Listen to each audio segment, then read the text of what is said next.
Hello friend, कैसे आप सब। आप सभी का स्वागत है आपका अपने यूट्यूब चैनल शांति निकेतन में। दोस्तों, आज के इस वीडियो में क्लास 10th के फिजिक्स के कुछ इंपॉर्टेंट क्वेश्चन को, ऑब्जेक्टिव क्वेश्चन को करने वाले हैं। तो वीडियो को शुरू से लेकर अंत तक जरूर देखिएगा।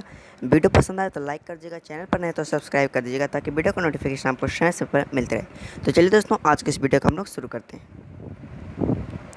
आज का जो हमारा पहला प्रश्न है वो कह रहा है कि समतल दर्पण द्वारा बना प्रतिबिंब होता है। ठीक है, समतल दर्पण द्वारा बना प्रतिबिंब होता है। ऑप्शन नंबर ए है वास्तविक, ऑप्शन नंबर बी है काल्पनिक, ऑप्शन नंबर सी में है वास्तविक और काल्पनिक दोनों, ऑप्शन नंबर डी में है इनमें से कोई नहीं।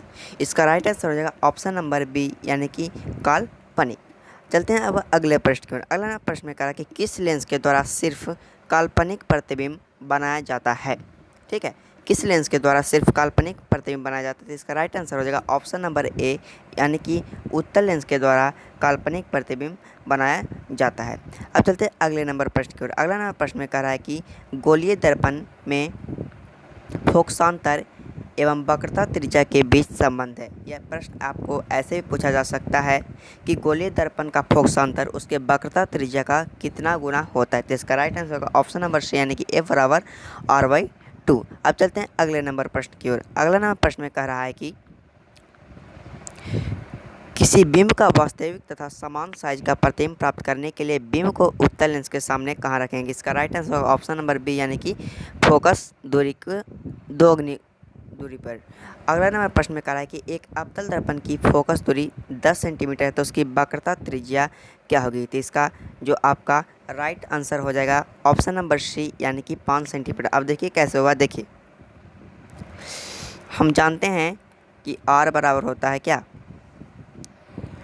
F/2। F का मान कितना है जी आपका 10/2 बराबर कितना होगा 5। आपका राइट आंसर हो जाएगा। अब चलते हैं अगले प्रश्न की ओर। अगला प्रश्न में कहा कि काल्पनिक प्रतिबिंब होता है।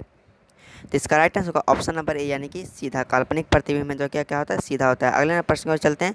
अगला नंबर प्रश्न में कहा कि सरल सूक्ष्मदर्शी में किसका उपयोग होता है। ठीक है, सरल सूक्ष्मदर्शी में किसका उपयोग होता है। तो इसका राइट आंसर होगा उत्तल लेंस का उपयोग किया जाता है। अब चलते हैं अगले नंबर प्रश्न की ओर। अगला नंबर प्रश्न में कह रहा है कि किसी बिंब का अवतल दर्पण द्वारा बना प्रतिबिंब आभासी, सीधा तथा बिंब से बड़ा पाया जाता है तो वस्तु की स्थिति कहाँ होनी चाहिए। तो इसका राइट आंसर हो जाएगा ऑप्शन नंबर डी, दर्पण के ध्रुव तथा मुख्य फोकस के बीच। फिर से इस प्रश्न को समझिएगा। किसी बिंब का अवतल दर्पण द्वारा बना प्रतिबिंब आभासी, सीधा तथा बिंब से बड़ा पाया जाता है तो वस्तु की स्थिति कहाँ होनी चाहिए। तो इसका राइट आंसर हो जाएगा ऑप्शन नंबर डी यानी कि दर्पण के ध्रुव तथा मुख्य फोकस के बीच। अब चलते हैं अगले नंबर प्रश्न की ओर। अगला नंबर प्रश्न में कह रहा है कि एक उत्तल लेंस होता है। तो इसका राइट आंसर होगा ऑप्शन नंबर सी, किनारों की अपेक्षा बीच में मोटा। एक उत्तल लेंस क्या होता है, तो किनारों की अपेक्षा बीच में मोटा। अब चलते हैं अगले नंबर प्रश्न की ओर। अगला नंबर प्रश्न में कह रहा है कि 1 मीटर फोकस दूरी वाले उत्तल लेंस की क्षमता कितनी होती है। तो इसका जो है कि आपका ऑप्शन है जो कि यहाँ पर कटा हुआ है। अब चलते हैं अगले इधर चलते हैं। अगला नंबर प्रश्न में कह रहा है कि अवतल दर्पण से परावर्तन के बाद किरण किस बिंदु से गुजरेगी। अवतल दर्पण से परावर्तन के बाद किरण किस बिंदु से गुजरेगी। तो इसका राइट आंसर होगा ऑप्शन नंबर बी यानी कि फोकस से गुजरेगी। अगला नंबर प्रश्न में कह रहा है कि अगर किसी अवतल दर्पण की फोकस दूरी F तथा वक्रता त्रिज्या R हो तो इसका F बराबर क्या हो जाएगा R/2। अब चलते हैं अगले नंबर प्रश्न की ओर।